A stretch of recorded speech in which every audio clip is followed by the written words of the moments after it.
My dear മക്കളെ, my dear exam winner family, from the globe to the map, ഗ്ലോബിൽ നിന്ന് ഭൂപടത്തിലേക്ക് എന്ന ചാപ്റ്ററിൽ നിന്നും വരാൻ പോകുന്ന പരീക്ഷയ്ക്ക് നിങ്ങൾക്ക് എന്തായാലും ചോദ്യങ്ങൾ എക്സ്പെക്റ്റ് ചെയ്യാം. അപ്പോൾ ആ ചാപ്റ്റർ പഠിച്ച് അരച്ച് കലക്കി കുടിച്ച് മാർക്ക് നമുക്ക് വാങ്ങണ്ടേ? യെസ്, വേണം. സോ ഈ ഒരു വീഡിയോ നിങ്ങൾ മുഴുവൻ ഇരുന്ന് കാണുക. കാരണം വരാൻ സാധ്യതയുള്ള ചോദ്യങ്ങളും നിർബന്ധമായിട്ടും നിങ്ങൾ പഠിച്ചിരിക്കേണ്ട പാർട്സുകളുമാണ് നമ്മൾ ഈ ഒരു വീഡിയോയിൽ ഡിസ്കസ് ചെയ്തത്. അപ്പോൾ വീഡിയോയിലേക്ക് കിടക്കാം. ആദ്യത്തെ കാര്യം എന്താണെന്ന് വെച്ച് കഴിഞ്ഞാൽ നമ്മുടെ ലാറ്റിറ്റ്യൂഡുകളെക്കുറിച്ചും ലോങ്ങിറ്റ്യൂഡുകളെക്കുറിച്ചും നിങ്ങൾക്ക് ചോദ്യം വരും. ഓക്കെ, നമ്മുടെ ഭൂമിക്ക് ധാരാളം സവിശേഷതകളുണ്ട് അല്ലേ? ജിയോയിഡ് ഷേപ്പാണ് നമ്മുടെ ഭൂമിക്കുള്ളത്, അറിയാലോ. ജിയോയിഡ് ഷേപ്പ് എങ്ങാനും ഒരു മാർക്കിനായി ചോദിച്ചാൽ അതങ്ങ് എഴുതിയേക്കണം, ജിയോയിഡ് എന്നാണ്. ഇത് കൂടാതെ ഭൂമിയുടെ സവിശേഷതകളാണ് ലാറ്റിറ്റ്യൂഡുകളും ലോങ്ങിറ്റ്യൂഡുകളും. നോക്കൂ, നമ്മുടെ ഭൂമിയുടെ ഏറ്റവും നടുക്കായിട്ട് ഒരു 0 ഡിഗ്രി ലാറ്റിറ്റ്യൂഡ് ഉണ്ട്. അതിൻ്റെ പേര് ഇക്വേറ്റർ എന്നാണ്. ഭൂമധ്യരേഖ എന്നാണ് പറയുന്നത് 0 ഡിഗ്രി ലാറ്റിറ്റ്യൂഡ്. ഏറ്റവും വലിയ ലാറ്റിറ്റ്യൂഡ് ഏതാണെന്ന് ചോദിച്ചു കഴിഞ്ഞാൽ ഈ 0 ഡിഗ്രി ലാറ്റിറ്റ്യൂഡ് എന്ന് എഴുതി വെക്കണം. കാര്യം എന്താ? ഇക്വേറ്റർ ആണ് ഏറ്റവും വലിയ ലാറ്റിറ്റ്യൂഡ്. ഈ ലാറ്റിറ്റ്യൂഡ് നമ്മൾ മുകളിലോട്ട് പോകുമ്പോഴും താഴോട്ട് പോകുമ്പോഴും ഈ ലാറ്റിറ്റ്യൂഡുകളുടെ അക്ഷാംശ രേഖകളുടെ വലിപ്പം കുറഞ്ഞു വരും. ഓക്കെ, ഒരു 30 ഡിഗ്രി വെച്ച് നിങ്ങൾ നോക്കുകയാണെങ്കിൽ നമുക്ക് രണ്ട് പ്രധാനമായിട്ടും പഠിക്കേണ്ട ലാറ്റിറ്റ്യൂഡുകളെ കുറിച്ച് പഠിക്കേണ്ടതുണ്ട്.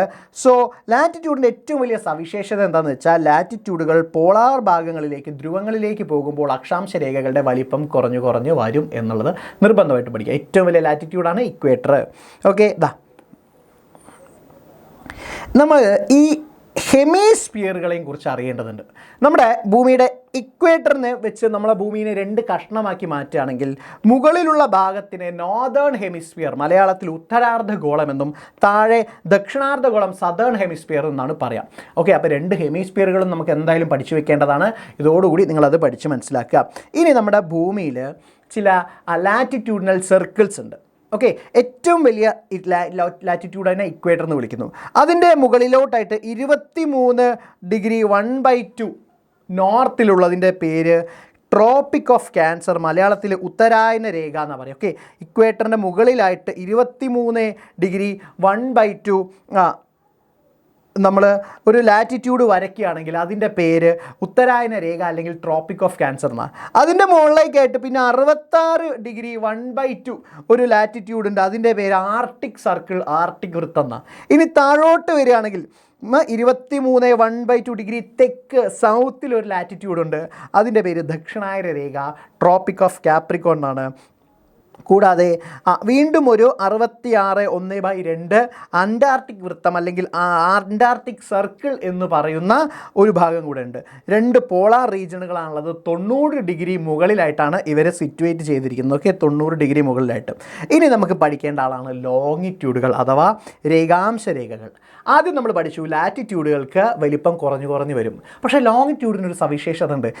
മൊത്തം ലാറ്റിറ്റ്യൂഡുകളും ഒരേ അളവിലാണുള്ളത്. എല്ലാ ലോങ്ങിറ്റ്യൂഡുകളും സെയിം സൈസിലാണുള്ളത്.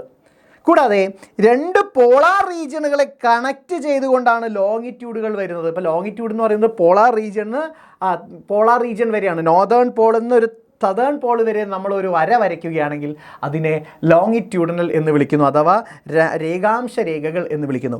ഓക്കെ, രേഖാംശ രേഖകൾ 1 ഡിഗ്രി വിട്ട് നമ്മൾ വരയ്ക്കുകയാണെങ്കിൽ, 1 ഡിഗ്രി ഇടവേള വെച്ച് വരയ്ക്കുകയാണെങ്കിൽ, ഗ്യാപ്പിട്ട് വരയ്ക്കുകയാണ്, 1 ഡിഗ്രി അളവിൽ ഇങ്ങനെ വിട്ട് വരയ്ക്കുകയാണെങ്കിൽ മൊത്തം നമുക്ക് 360 ഡിഗ്രി ലോങ്ങിറ്റ്യൂഡുകളെ വരയ്ക്കാൻ പറ്റും. ഓക്കെ, 360 ഡിഗ്രി ലോങ്ങിറ്റ്യൂഡുകൾ വരയ്ക്കാൻ പറ്റും.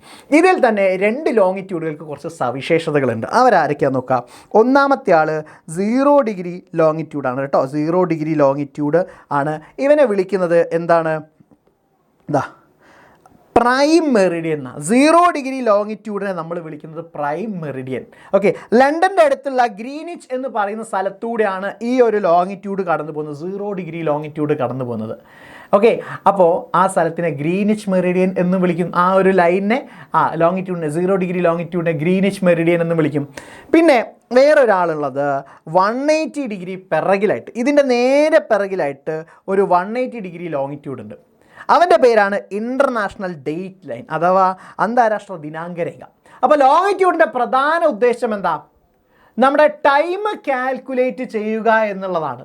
നമ്മുടെ ടൈം, നമ്മുടെ സമയത്തെ കൃത്യമായിട്ട് ഭൂമിയുടെ പല ഭാഗങ്ങളിലും എത്ര മണിയായി എന്ന് കാൽക്കുലേറ്റ് ചെയ്യുന്നത് ഇത്തരം ലോങ്ങിറ്റ്യൂഡുകളുടെ സഹായത്തോടു കൂടിയാണ്. പക്ഷേ ഈ 150ാമത്തെ ഡിഗ്രി ലോങ്ങിറ്റ്യൂഡ് ഉണ്ടല്ലോ, അത് ഇതുപോലൊരു നേർവരയല്ല. അതിനിങ്ങനെ വളഞ്ഞു പൊളഞ്ഞാണ് ഒരു രൂപമുള്ളത്.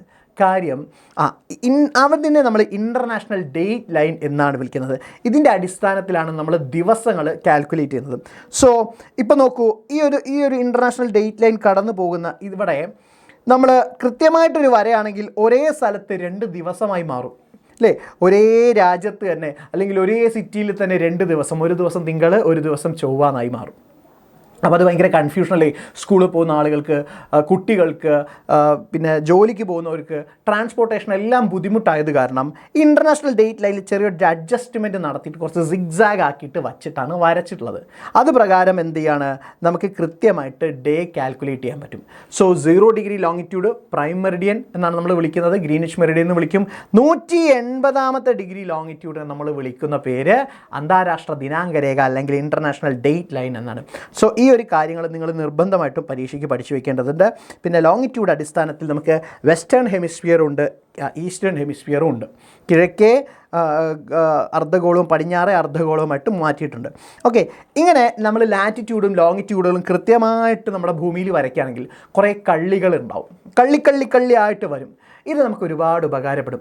ലൊക്കേറ്റ് ചെയ്യാൻ, സ്ഥലം ലൊക്കേറ്റ് ചെയ്യാൻ, ടൈം ലൊക്കേറ്റ് ചെയ്യാൻ വേണ്ടിയിട്ട് ഇങ്ങനെ നമുക്ക് ഉപകാരപ്പെടും. അപ്പോൾ ഇത്തരം കള്ളികളെയാണ് നമ്മൾ എന്ത് വിളിക്കുന്നത്, നെറ്റ്വർക്ക് ഓഫ് ലൈൻസ്. കണ്ട, നെറ്റ് പോലെ കള്ളിയില്ല, ഈ network of lines of latitude and ലോങ്ങിറ്റ്യൂഡിനെ വിളിക്കുന്നത് ഗ്രാറ്റിക്യൂൾ എന്നാണ്. ഒരു മാർക്കിന് എങ്ങാനും ചോദിക്കും, ഗ്രാറ്റിക്യൂൾ എന്നാണ് നമ്മൾ അതിനെ വിളിക്കുന്നത്. ഓക്കെ, കള്ളികളെയാണ് നമ്മൾ ഗ്രാറ്റിക്യൂൾ എന്ന് വിളിക്കുന്നത്.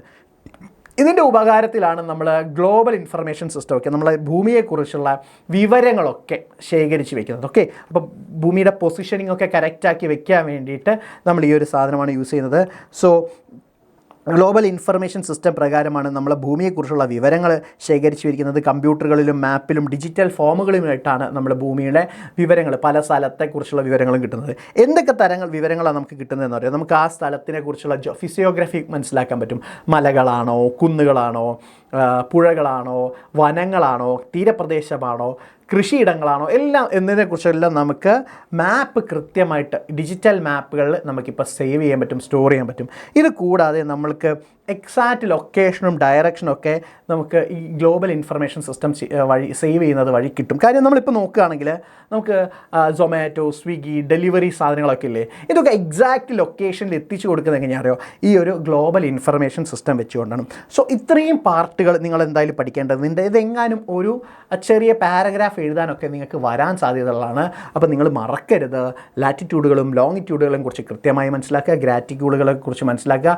ഓരോ ലാറ്റിറ്റ്യൂഡിനും ലോങ്ങിറ്റ്യൂഡിനൊക്കെ ഓരോ സവിശേഷതകളില്ലേ, അതൊക്കെ കൃത്യമായിട്ട് നിങ്ങൾ പഠിക്കുകയാണെങ്കിൽ, മനസ്സിലാക്കുകയാണെങ്കിൽ ഈ ചാപ്റ്റർ നിങ്ങൾക്ക് മുഴുവൻ മാർക്ക് വാങ്ങാൻ പറ്റും. അപ്പോൾ ഈ ഒരു വീഡിയോ നിങ്ങൾക്ക് ഒരുപാട് ഉപകാരപ്പെട്ടിട്ടുണ്ട് എന്ന് സാറ് വിശ്വസിക്കുകയാണ്. അപ്പോൾ മക്കൾക്ക് എല്ലാവർക്കും വരാൻ പോണ പരീക്ഷ നന്നായിട്ട് എഴുതാൻ പറ്റട്ടെ എന്ന് സാർ ആശംസിക്കുകയാണ്.